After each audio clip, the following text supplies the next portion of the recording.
The woman I accused of being a thief had been praying for me every single day. When I found out what she actually did when she saw that open safe, I realized I'd spent 42 years becoming rich and successful and completely worthless as a human being. Welcome to Kindness Arena. If you believe in kindness, second chances, and unseen connections that change lives, please help me prove something wrong. My mother said I wouldn't even reach 1,000 subscribers. Help me show her that stories like this matter and deserve to be heard by hitting the subscribe button, liking the video, comment your thoughts, where you're watching from, and share it with someone who needs it to stay motivated. Your support keeps these powerful, true stories alive. Alex Arnold stood in his home office, staring at the wall safe he'd intentionally left ajar. Inside sat 3 crisp $100 bills, bait for a trap he wasn't proud of setting.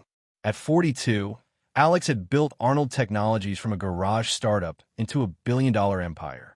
He had everything money could buy, but lately, small amounts of cash have been disappearing from his desk.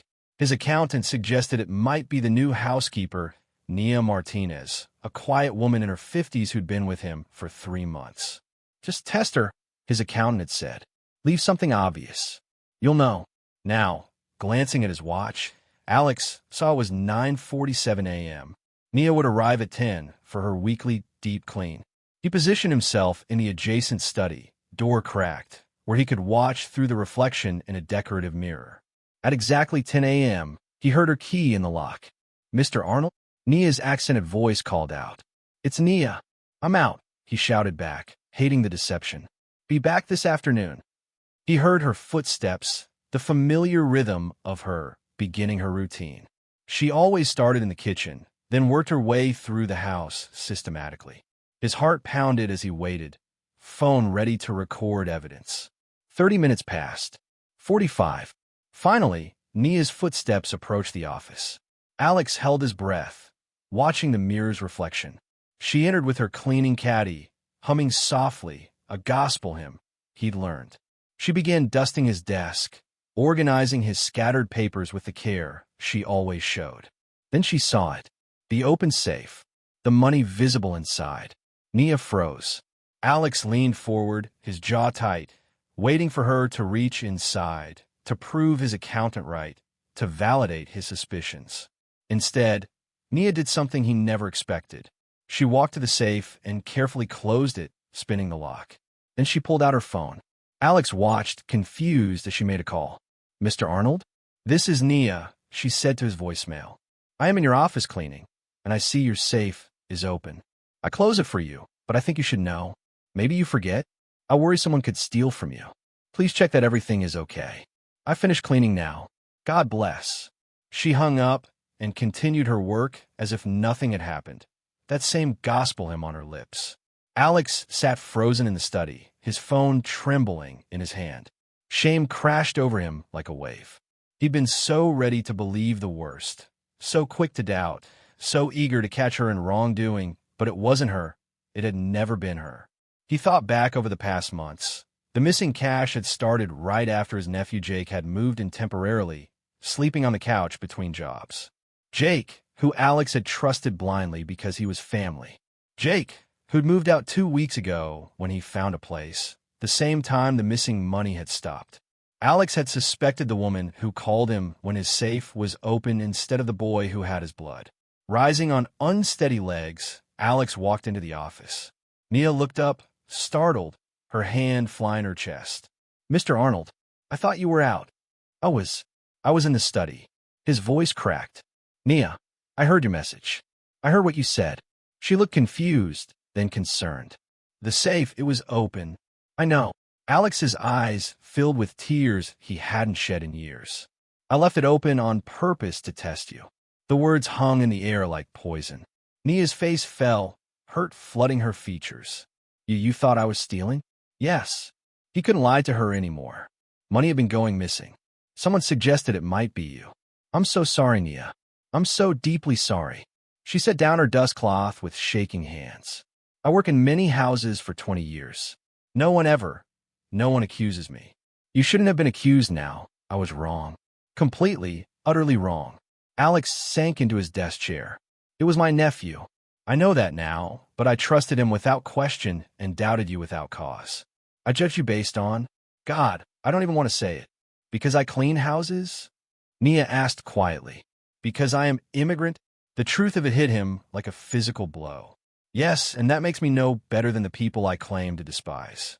I built a company on innovation and equality, and I treated you like a criminal based on nothing but prejudice. Tears rolled down his cheeks now, unchecked.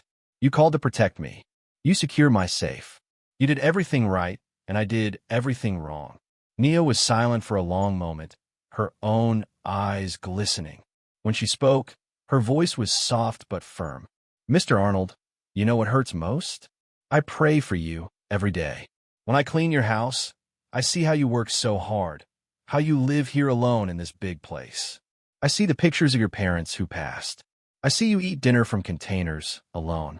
I pray God sends you peace and love, and you think I steal from you. Alex buried his face in his hands, his shoulders shaking. I don't deserve your prayers. I don't deserve your kindness. No, Nia said. You don't, but I give them anyway. You know why? He looked up at her through blurred vision. Because my faith teaches me that people are more than their worst moments. My Jesus, he was betrayed by people he loved. But he forgive them not because they deserve it, but because forgiveness heals the person who gives it, not just who receives it. She picked up her cleaning caddy. I think I should go now. Panic seized Alex. Please, don't quit. I'll triple your salary. You cannot buy forgiveness, Mr. Arnold. She moved toward the door, then paused. But you can earn it. You want to make this right? Really right? Yes. Anything. You have so much money. I see your bank statements when I clean. You spend on cars, watches, things, but you know what I never see? Charity. Giving. Love. She met his eyes. You want to prove you are better than this moment? Show me with your life, not your words. After she left, Alex sat in his office until sunset, thinking about everything she'd said. He thought about the vast wealth he'd accumulated, the empire he'd built, and how hollow it all felt in that moment. The next morning, he called an emergency meeting with his board. I'm establishing the Arnold Foundation, he announced. Initial funding, $1 billion.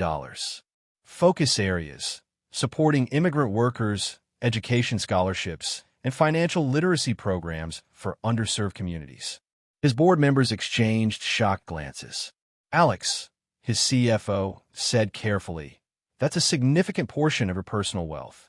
It's not enough, Alex replied, but it's a start. That afternoon, he drove to Nia's modest home in a neighborhood he'd never visited before. She answered the door with obvious surprise.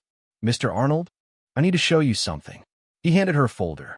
This is the paperwork for the Arnold Foundation. I wanted you to see it first. The Foundation's mission statement. I quoted something you said about people being more than their worst moments. Nia read through the documents, her hand covering her mouth. There's more, Alex continued. I'd like you to join the Foundation's board. Not as a token, but because you understand something I forgot. That character isn't measured by what we have, but by what we do with what we've been given. Your salary would be $200,000 annually, with full benefits. Mr. Arnold, I don't have education for this. You have wisdom. You have integrity. You have faith. That's the education that matters. He paused. I spent years learning how to make money. I need you to teach me how to make a difference. Nia's eyes filled with tears. You really mean this? Every word. I can't undo what I did, but I can spend the rest of my life trying to become the person you believed I could be when you prayed for me. She was quiet for a long moment, then nodded slowly. Okay, I help you, but only if you promise me something. Anything. You stop eating dinner alone.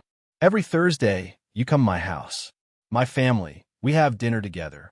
You need family, Mr. Arnold. You need people who see you, not your money. Alex felt tears threatening again. I like that very much. As he drove home that evening, Alex thought about the safe he'd left open, intending it as a trap, but finding it had been a mirror instead, reflecting his own failings back at him. He'd set out to catch a thief and instead discovered the poverty of his own character. But in Nia's grace, he'd also found something he hadn't known he was missing, a chance at redemption, and perhaps a path toward becoming truly wealthy in the ways that mattered. That Thursday, Alex sat at Nia's crowded dinner table, surrounded by her children and grandchildren, sharing a simple meal of rice, beans, and love. And for the first time in years, he felt genuinely rich. If this story touched your heart, if it reminded you that kindness is never wasted and that even broken path can lead to beautiful places and change of lives, please like this video, share it with someone who needs a little hope today, and subscribe to Kindness Arena, because your support keeps stories like this alive and spreading. Tell us in the comment what you would have done differently if you were the maid. Would you have offered him a job? Or has a stranger's kindness ever changed your life in ways you didn't expect? We'd love to hear your story.